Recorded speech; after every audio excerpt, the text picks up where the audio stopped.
रोहित पवारांचा पोलिसांसोबत वाद, व्हीएसआर विरोधात गुन्हा दाखल करून घेण्यास मरीन ड्राईव्ह पोलिसांनी नकार दिल्यानं वाद झाला। रोहित पवार आज बारामती पोलीस ठाण्यात तक्रार दाखल करणार। अजित पवारांच्या विमानातील ब्लॅक बॉक्स सुरक्षित असल्याची बारामती तालुका पोलीस ठाण्यात नोंद। ब्लॅक बॉक्सवर चारही बाजूंनी अधिकाऱ्यांच्या सह्या, सूत्रांची माहिती। एआयबीचे अधिकारी के रामचंद्र यांनी पाहणी करून नोंद केल्याची सूत्रांची माहिती। वादानंतर रोहित पवार यांनी दिलेली तक्रार स्वीकारली। रोहित पवारांच्या तक्रारीवर योग्य ती कारवाई करू, मुंबई पोलिसांची माहिती। अजित पवारांच्या विमान अपघातानंतर डीजीसीएकडून पहिली कारवाई। 4 लिअरजेट विमानांच्या उड्डाणांवर बंदी, हवाई सुरक्षा नियमांचं पालन होत नाही, डीजीसीएकडून कारणे दाखवा नोटीस। व्हीएसआरच्या सगळ्या विमानांवर उड्डाण बंदी आली पाहिजे, व्हीएसआरच्या मालकालाही ताब्यात घ्या, डीजीसीएच्या संबंधित अधिकाऱ्यांसह एरो कंपनीवरही कारवाई करा, रोहित पवार यांची मागणी। अजित पवारांच्या अपघाताबाबत मला फोन आला होता, 50 फूट खोल अजित पवारांचं विमान कोसळलेलं मला दिसलं, विमान पूर्णपणे जळून खाक झालं होतं, विमानाची केवळ मागची बाजू दिसत होती, योगेंद्र पवार यांची प्रतिक्रिया। डीजीसीएकडून विमान सुरक्षेसंदर्भात नवीन कठोर नियम जाहीर, देशातील सर्व चार्टर्ड आणि खासगी विमान कंपन्यांसाठी नवीन झिरो टॉलरन्स पॉलिसी जाहीर, यापुढे व्यावसायिक हितांपेक्षा सुरक्षेला जास्त महत्त्व दिलं जाणार। अजित पवारांच्या विमान अपघाताच्या चौकशीच्या मागणीसाठी जनहित याचिका, एसआयटी मार्फत मुंबई हायकोर्टाच्या देखरेखीखाली चौकशी करण्याची याचिकेत मागणी। आरटीआय कार्यकर्ते केतन तिरोडकर यांच्या याचिकेवर लवकरच सुनावणी होण्याची शक्यता। राज्यसभा निवडणूक बिनविरोध होताच विधान परिषदेला विरोधी पक्षनेता मिळण्याची शक्यता, काँग्रेसच्या सतेज पाटील यांच्या नावावर शिक्कामोर्तब होण्याची शक्यता। भाजपची विरोधी पक्षनेतेपदासंदर्भात नवीन खेळी। काँग्रेसची आज विधान भवनात महत्त्वपूर्ण बैठक, राज्यसभा निवडणुकीबाबत चर्चा होणार, बैठकीतला निर्णय दिल्ली हायकमांडला कळवला जाणार असल्याची सूत्रांची माहिती। हर्षवर्धन सपकाळांसह काँग्रेसचे आमदार बैठकीला उपस्थित राहणार। सभागृहात दाओस दौऱ्यावर अनिल परब आणि उदय सामंत यांच्यात जुंपली, दाओस दौऱ्याला घेऊन जाणाऱ्यांना क्रेडिट मिळत नाही, अनिल परब यांची प्रतिक्रिया। तर आम्ही यांना दाओसला नेत नाही म्हणून जळफळाट होतोय, सामंतांचा टोला। दाओसमधील करारामुळे किती गुंतवणूक आली, सरकारनं गुंतवणूक आणि रोजगार निर्मितीची श्वेतपत्रिका काढावी, जयंत पाटील यांची सरकारकडे मागणी। बीडमधील नेत्यांसह धनंजय देशमुख यांनी मुख्यमंत्र्यांची भेट घेतली, सुरेश धस, संदीप क्षीरसागर यांनी फडणवीसांची भेट घेतली। मृत संतोष देशमुख यांचे बंधू धनंजय देशमुख यांना सुरक्षा देण्याची मागणी।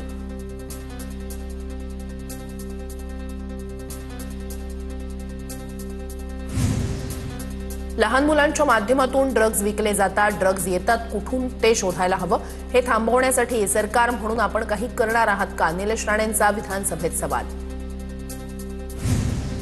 लाडक्या बहिणींना जानेवारीचे पैसे देण्याची प्रक्रिया सुरू, दिवसाला 50 लाख लाडक्या बहिणींच्या खात्यात पैसे डिपॉझिट होत आहेत, मंत्री अदिती तटकरे यांची माहिती। तर ई-केवायसी करताना चुकीचे ऑप्शन निवडल्यास त्यांच्यासाठी 31 मार्च पर्यंतची मुदत।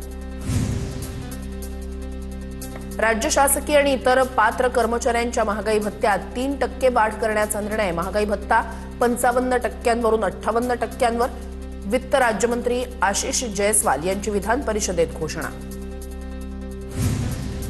गोसेखुर्द प्रकल्पातील पुनर्वसन न झालेल्या गावांसाठी 1000 कोटींची गरज, आमदार परिणय फुके यांनी विधान परिषदेत लक्ष वेधलं, जलसंपदा मंत्र्यांचे उपाययोजना करण्याचं आश्वासन।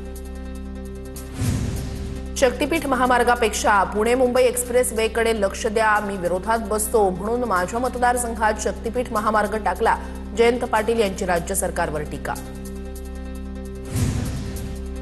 परभणीमध्ये शक्तीपीठ महामार्ग रद्द करण्याच्या मागणीसाठी आंदोलन करणाऱ्यांवर गुन्हा दाखल, ठाकरेंच्या शिवसेनेचे खासदार संजय जाधव यांच्यासह 29 जणांवर गुन्हा, गंगाखेड महामार्गावर संजय जाधव यांच्या नेतृत्वात रास्ता रोको केला होता।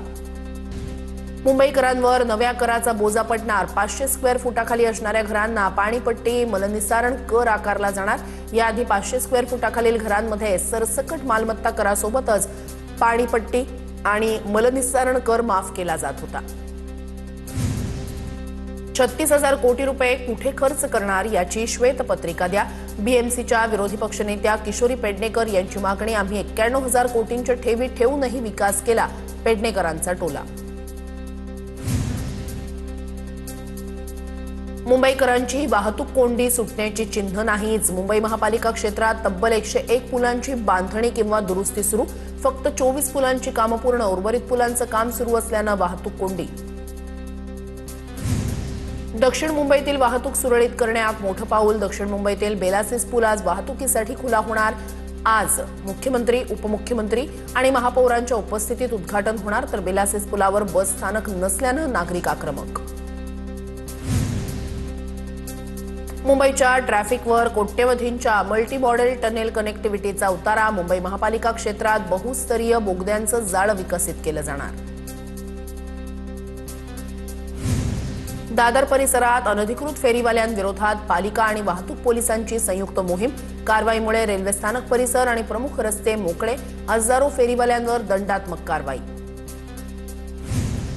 शहरातील प्रत्येक बांधकामांवर आता लो कॉस्ट सेन्सर बसवणं बंधनकारक असणार. लो कॉस्ट सेन्सरचा डॅशबोर्ड पुणे महापालिकेत असणार. महापौर मंजुषा नागपुरे यांची माहिती. कल्याण डोंबिवली पालिकेची महासभा रखडल्यानं ठाकरेंची शिवसेना आक्रमक. महायुतीचा बिनविरोध महापौर उपमहापौर असतानाही महासभा घेण्यास विलंब का? ठाकरेंच्या शिवसेनेचा महायुतीला सवाल. ढोल ताशाच्या गजरात आंदोलनाचा इशारा.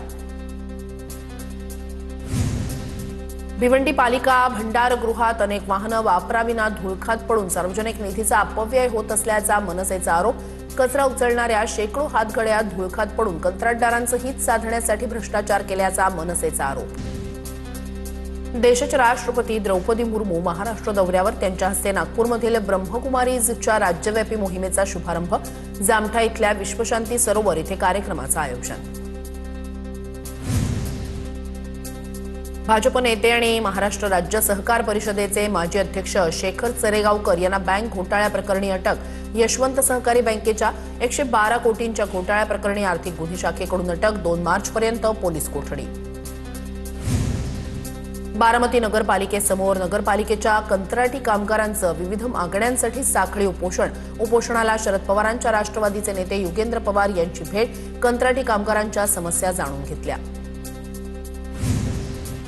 कुलाब्यातील सविना चंद्रशेखर मैदानाला अमित ठाकरे यांची भेट. सुशोभीकरणाच्या नावाखाली मैदानाची रचना बदलली जात असल्याचा स्थानिकांचा आरोप. याबाबत महापालिकेच्या आयुक्तांची भेट घेण्याचं अमित ठाकरे यांचं आश्वासन. रायगड जिल्हा परिषदेतील सत्ता स्थापनेसंदर्भात नंदनवन निवासस्थानी शिंदे तटकरेंमध्ये बैठक. रायगड जिल्हा परिषदेतील सत्ता स्थापनेचा तिढा सुटणार का याकडे लक्ष. जळगावच्या 40गाव मधील 71 ग्रामपंचायतींवर प्रशासक नियुक्त. मुदत संपल्यानं शासनाचा मोठा निर्णय. विद्यमान सरपंच 6 महिन्यांसाठी प्रशासक म्हणून कार्यभार सांभाळणार. ग्रामपंचायत निवडणुका दिवाळीनंतर होण्याची शक्यता. पुन्हा एकदा कबूतरखान्याचा वाद पेटण्याची चिन्ह. आम्ही मोठं जनआंदोलन करणार. जैन मुनी यांचा इशारा. दादर कबूतरखान्याची ताडपत्री अजूनही काढण्यात आलेली नाही. आम्ही मुख्यमंत्र्यांची भेट घेणार. जैन मुनी निलेश चंद्र यांची माहिती. बीड जिल्हा न्यायालयाच्या परिसरात वकिलाला झालेल्या मारहाणीनंतर वकिलांचं काम बंद आंदोलन. मारहाण प्रकरणात 24 तास उलटूनही गुन्हा दाखल न झाल्यानं वकिलांकडून नाराजी. मलंगगड इथल्या फ्युनिक्युलर रोपवे एका बेजबाबदार व्यक्तीनं हाताळत असल्याचा रील व्हायरल. रोपवेच्या सुरक्षेवरच प्रश्नचिन्ह. मंगेश भोईर यांच्याकडून तक्रार सादर करत तातडीनं कारवाई करण्याची मागणी.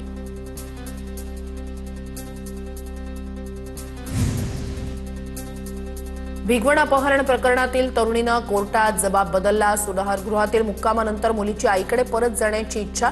जबाबात मुलीनं आपल्या आईकडे आणि मामाकडे जाण्याची इच्छा व्यक्त केली. रायगडमधील पोलादपुरातून अल्पवयीन मुलगी बेपत्ता. आईनं रागावल्याच्या कारणावरून मुलगी कुणालाही न सांगता निघून गेली. मुलीला फूस लावून पळवून नेल्याचा संशय. अज्ञात व्यक्तीविरोधात गुन्हा दाखल. तपास सुरू. लॉरेन्स बिश्नोई टोळीच्या नावानं खंडणी मागणाऱ्या आरोपींना अटक. सराफा व्यापाऱ्याकडून 30 लाख रुपयांची खंडणी मागितली. बोरिवली पोलिसांकडून 4 आरोपींना अटक.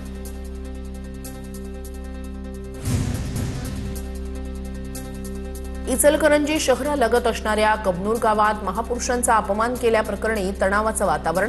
कबनूर चौकातील झेंडा काढण्यासाठी आक्षेप, प्रांत कार्यालयात बैठक घेऊन झेंडा कब्रस्तानमध्ये लावण्याचा निर्णय. बीडमधील जीएसटी अधिकारी सचिन जाधवर आत्महत्या प्रकरण, पोलिसांच्या आश्वासनानंतर जाधवर कुटुंबाचं आंदोलन स्थगित. आरोपी प्रदीप फाटेला फरार घोषित करणार. आरोपीच्या संपत्ती जप्तीबाबतही कारवाई सुरू. पोलिसांचं कुटुंबियांना आश्वासन.